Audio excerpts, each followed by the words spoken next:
PPKM, Kadrun manfaatkan air mata warga untuk cari viral, ditulis oleh Panjat di seaworld.com. Halo, selamat menyaksikan informasi dari Tanda Seru.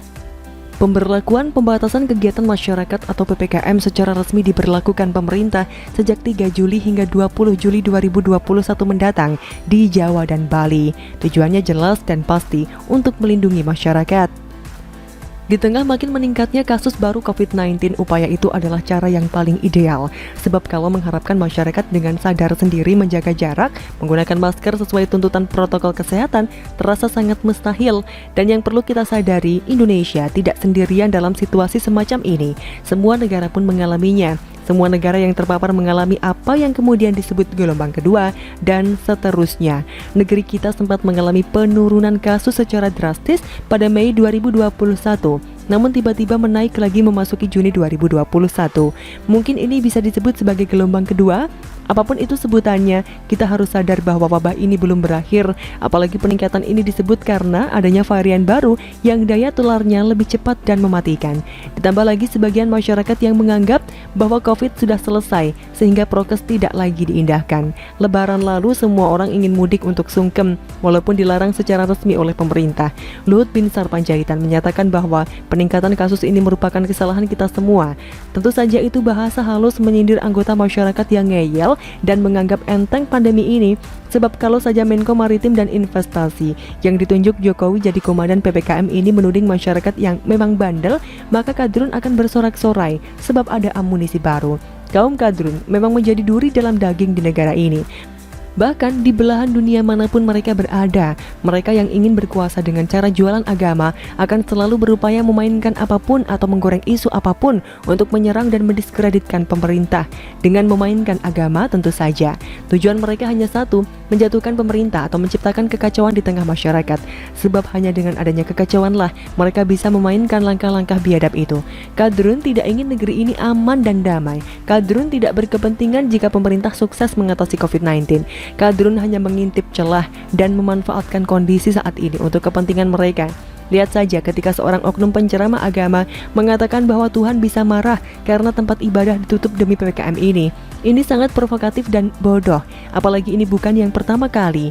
Di masa awal pandemi pun, pemerintah sudah melakukan hal yang sama. Aturan itu diperlonggar ketika kasus mulai melandai. Ketika kasus mulai menaik lagi seperti saat ini, kok diprotes lagi dengan membawa-bawa nama Tuhan? Ada pula yang mengaitkannya dengan momen Hari Raya Agama yang kemungkinan terdampak pelaksanaan PPKM ini. Lucunya, mengapa oknum-oknum ini tidak memprotes dan menyalahkan pemerintah Arab Saudi yang membatasi pelaksanaan ibadah haji terkait pandemi ini? Tetapi itulah Kadrun negeri ini yang hanya berani berkoar-koar di sini. Itu karena kesalahan pemerintah juga yang memberikan peluang dan angin bagi mereka. Sebab golongan ini sebenarnya virus yang berbahaya, yang mestinya segera dibasmi. Tapi karena diadakan pembiaran, mereka bicara apa saja dibiarkan. Maka mereka terus-menerus memprovokasi masyarakat. Dalam kondisi seperti ini, virus Kadrun ini harus mendapatkan prioritas untuk disemprot cairan disinfektan dosis tinggi supaya musnah. Kalau ditolerir, sama saja bodong. Ibaratnya, pemerintah sibuk memadamkan kebakaran di sana-sini, tetapi Kadrun bebas dan terang-terangan menyiramkan bensin di mana-mana. Maka, tidak salah jika kita menyebutkan para Kadrun ini bagai iblis yang bergentayangan di masa pandemi ini, sebab mereka bertujuan bukan untuk menolong atau membantu program pemerintah supaya sukses atau membuahkan hasil signifikan, namun justru sebaliknya, yakni memanas-manasi masyarakat supaya tidak patuh atau mengecam kebijakan yang diambil pemerintah. Soal iblis yang tujuannya menghasut di masa PPKM ini nyata pula dalam wujud oknum yang memanfaatkan medsos buatan kafir untuk memancing di air keruh. Ada akun yang selalu menyerang kebijakan pemerintah. Misalnya dalam konteks PPKM ini, pemilik akun memviralkan video seorang wanita atau ibu yang menangis-nangis bersimpuh di hadapan petugas PPKM.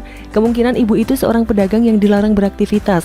Bisa saja peristiwa semacam ini ada di mana-mana saat ini, namun sengaja memviralkannya dalam rangka menyudutkan pemerintah yang sedang berjuang mengatasi wabah itu adalah perilaku tercela. Penulis tertawa ngakak memperhatikan muka si pemilik akun yang seperti menahan tangis saat menarasikan penderitaan ibu tersebut. Maka mak jelek sekali ketika ada status atau komen mengolok-olok si pemilik akun yang memanfaatkan media itu untuk mencari viral lewat air mata dan penderitaan ibu tersebut. Betul sekali, kalau ingin membantu penderitaan ibu tersebut dan mungkin ada banyak warga yang senasib, mengapa tidak melakukan aksi penggalangan dana? Lagi pula bukankah ada bansos yang disediakan pemerintah?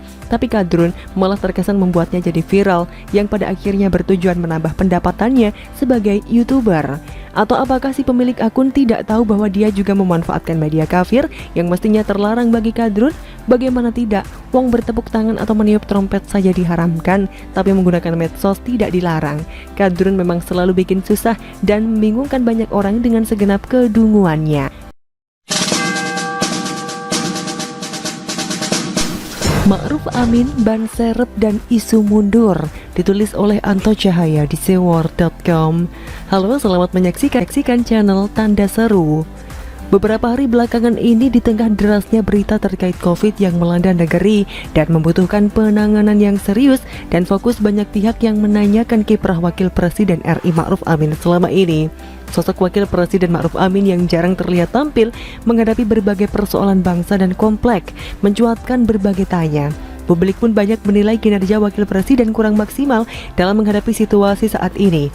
Seperti yang kita tahu, Presiden Jokowi beserta jajarannya nampak pontang-panting hingga terjun keluar daerah untuk memastikan vaksin dan penerapan PPKM berjalan dengan baik. Tak kurang beberapa kepala daerah yang terdampak juga tak henti-hentinya mengingatkan masyarakat.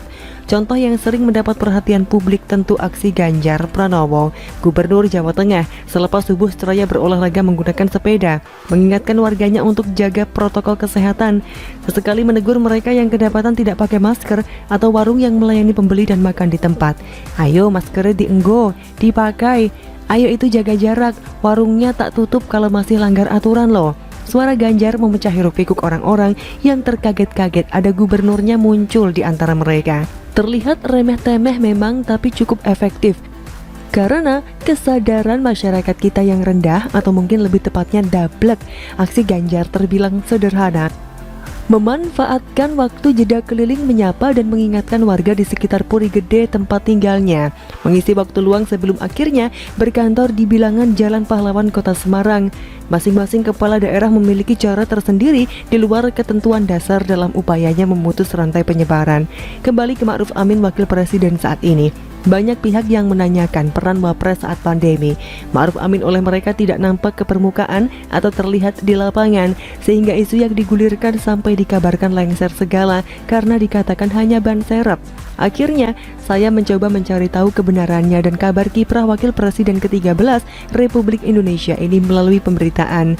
Kabar yang beredar Ma'ruf Amin mundur digantikan Prabowo Subianto. Bagi saya info semacam ini jelas hoax atau niatnya clickbait. Cek fakta di sumber di sewar.com. Jika melihat kiprah Wakil Presiden Ma'ruf Amin, setelah saya cek di media, dalam hitungan jam ada yang memberitakan kegiatan Wapres, tentu tidak semegah Presiden Jokowi. Jadi saya rasa para pengamat atau masyarakat hanya melihat luarnya saja, padahal sebetulnya kegiatan cukup padat dan memang tidak tampil di lapangan menjumpai masyarakat. Maklum, Wakil Presiden Ma'ruf Amin dengan usia yang menginjak 78 tahun, apa yang dapat kita harapkan? Jangan berharap lebih, layaknya para pemimpin yang relatif lebih muda.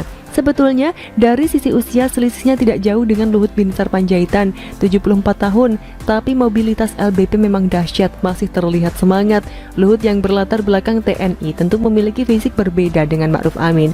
Terlihat Ma'ruf Amin pernah dikabarkan memiliki riwayat jantung. Jadi tak elok juga harus dipaksakan terjun ke lapangan, sangat rentan terpapar virus dan malah merepotkan. Saya rasa memang dengan segala keterbatasan cukup duduk di kursi singgasananya bekerja atau memberi arahan melalui udara. Munculnya Ma'ruf Amin di detik-detik akhir dulu Pilpres 2019 bukannya memang ditandai berbagai kepentingan politik. Pada pemilihan Presiden 2024 mendatang, Wakil Presiden Ma'ruf Amin pun tidak mungkin turut sebagai salah satu kandidat capres, bahkan sebatas ikut berperan sebagai tokoh yang dapat menentukan tongkat estafet kepemimpinan pun tidak. Saat usai tugasnya berakhir di 2024 nanti, maka cukup menjadi tokoh bangsa saja. Sudah terlalu tua dan sama sekali tidak memiliki basis massa. Hal ini tentu berbeda dengan Yusuf Kala, sang saudagar dari Makassar. Meski secara usia juga sudah tua, tapi cengkeraman politiknya masih memiliki akar yang cukup kuat. Dulu, saat jadi Wapres SBY, ia malah dijuluki The Real Presiden. Yusuf Kala juga disinyalir memiliki jaringan para pengusaha kelas kakap. Selain itu, ia juga punya kemampuan lobby-lobby yang hebat. Jadi dipastikan kendati Ma'ruf Amin disebut hanya ban serep, maka tugasnya sebagai wakil presiden tetap akan diselesaikan hingga akhir jabatan di 2024. Harapan kita semua sudah seharusnya wakil presiden mendatang sebaiknya diisi oleh orang yang masih produktif secara usia, sudah tidak lagi terjebak pada kepentingan. Kiranya soal Wapres agar menjadi perhatian di 2024. Jika Wapres muda usia, maka akan lebih menukik sehingga dapat bersinergi dengan presiden bersama membangun negeri. Yang penting tidak ada matahari kembar dalam satu kapal.